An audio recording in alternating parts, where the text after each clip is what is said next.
With a volatility in gold and silver's price, well, these precious metals have developed a fairly complex relationship with inflation and the dollar.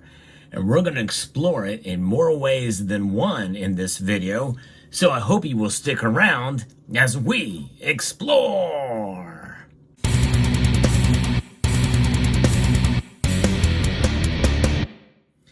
You've often heard many times that gold and silver are a hedge against inflation, but I like to refer to them as a hedge against economic instability. And that does involve inflation, but that's just one aspect. It also can fight against deflation. I've actually done a video about that as well. But it's not just that as well. It's about the geopolitical uncertainty that we see around the world and against economic shocks of all sorts of types and kinds.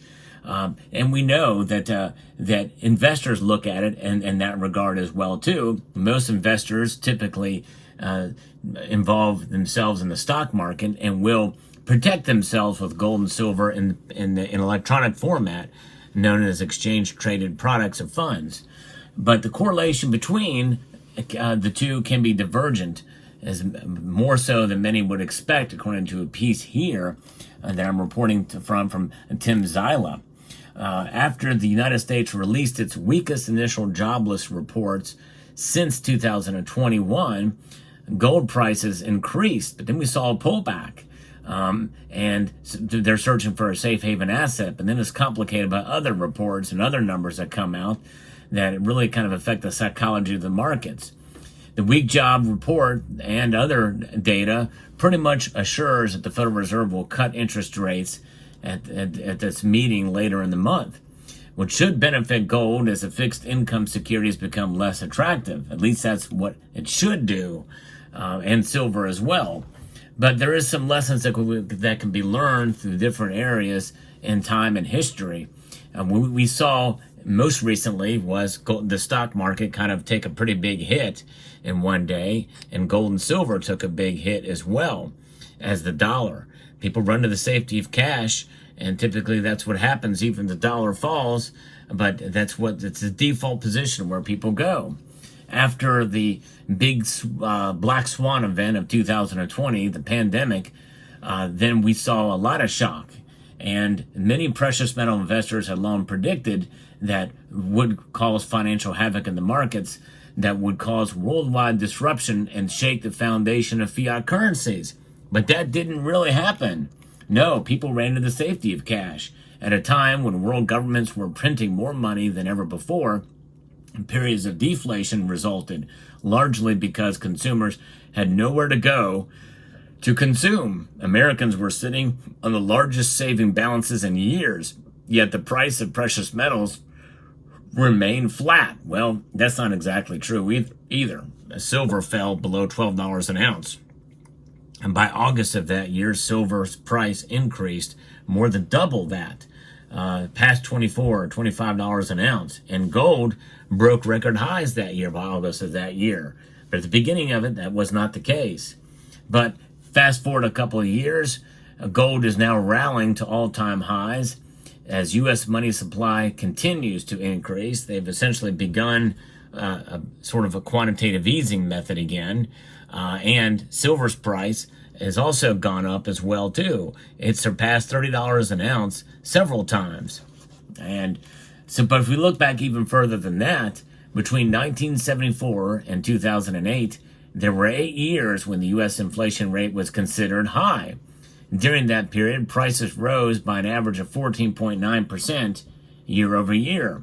From 1980 to 1984, annual inflation averaged 6.5%, but prices fell 10% each year on average, according to the Forbes report. But you know what happened in 1980? The gold and silver both went up drastically.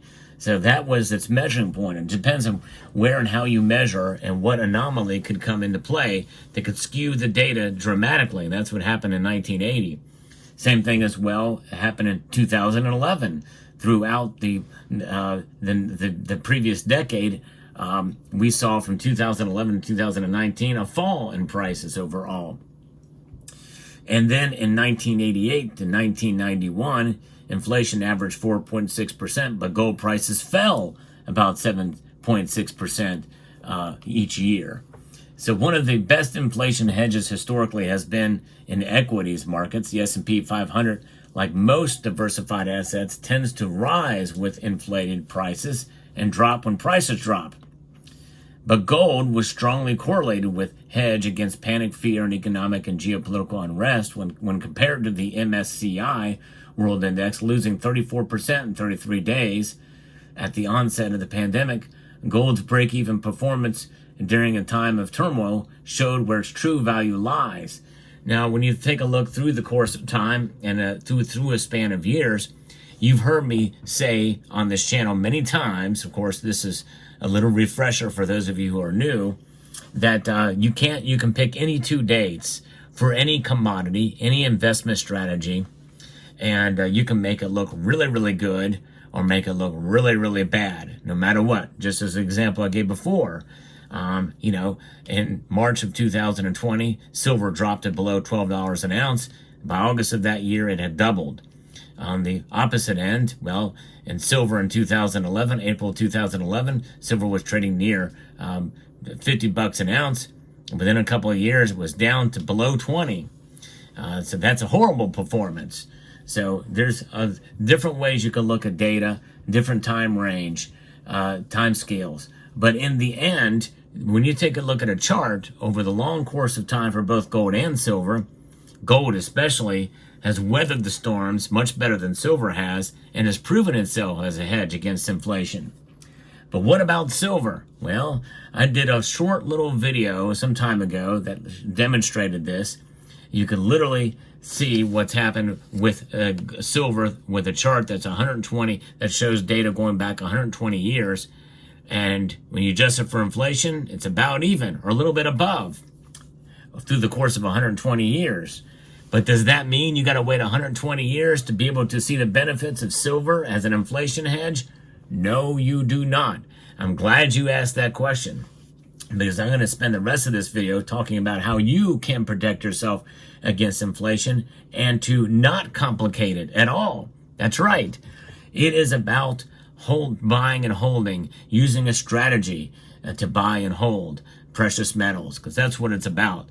Buy low, hold high, as a member of this community so eloquently says here, JM Unleashed, and that's what it's about, folks. Now, there are times when you need to sell. There are times when opportunity presents itself to sell, but those are few and far between. And by the way, it does not mean that you liquidate your entire stack of gold and silver, because what it's there for is as an alternative savings vehicle outside of the system. And when you protect yourself against inflation, well, that's a great benefit that can be achieved through dollar cost averaging.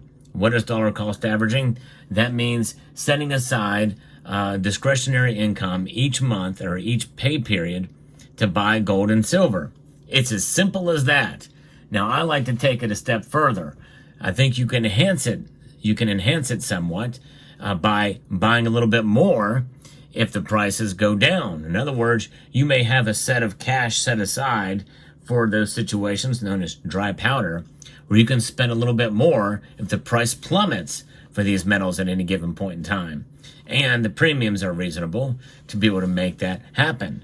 For instance, in 2020, in March, when the prices plummeted and silver was below $12 an ounce, good luck finding any silver anywhere for under $20 an ounce.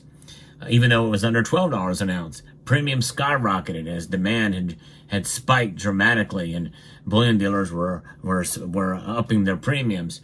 And so it was very difficult to be able to find some good deals. But sometimes, and especially nowadays, we're seeing volatility in the markets as such that deals can be had as there's a little less buying right now. Opportunities present themselves, take advantage of them, and be agile in this current market from which we find ourselves apart.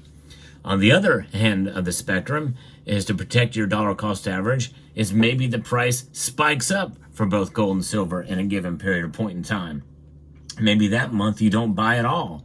Yes, there is some risk because it could continue to go up, just as there's risk buying when it goes down, as it could continue to go down. But when you time the markets and work through that, And well, in the end, you'll recognize when there's a spike and when there's a consolidation period. For instance, if you see gold and silver spike up over 2, 3, 4, maybe even 5% on any given day, more than likely that's a radical move, and there's a correction that will be coming into play within the next few days. Wait that out. And as well as, a massive drop in price on any given day or 2 days, more than likely there's going to be a consolidation period. You're going to see a normalization of price to the upside. You just have to roll with the punches and be agile when you're making your purchases. But notwithstanding, even just practicing dollar cost averaging, there's enough members of this community who have told me themselves through anecdotal evidence that it does work and it will protect you against inflation in a regular buying pattern like that. That is the ultimate test with gold and silver, to protect yourself against inflation and, yes, even other shocks that could come into play, including deflation, as well as the other factors that we discussed. That is what it's about.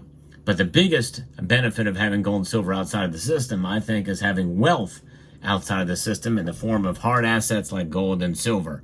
Because one thing we know for sure is that the value of this back in 1913 was very close to this today. And that is one of the biggest things we have to think about when we refer to precious metals and why we hold them. They will protect you, no question about that. So it can be complicated when you look at the numbers and the charts and the factors and the psychology of the markets day in and day out. But we have to think long term.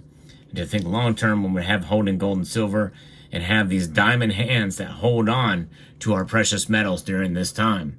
So I hope that you found this video encouraging to hold on to your precious metals and to buy accordingly.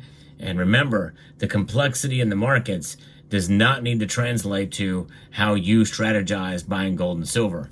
So I'd like to extend a multitude of gratitude to you all for taking the time to watch. And I want to encourage you to please rate, share, comment, and subscribe.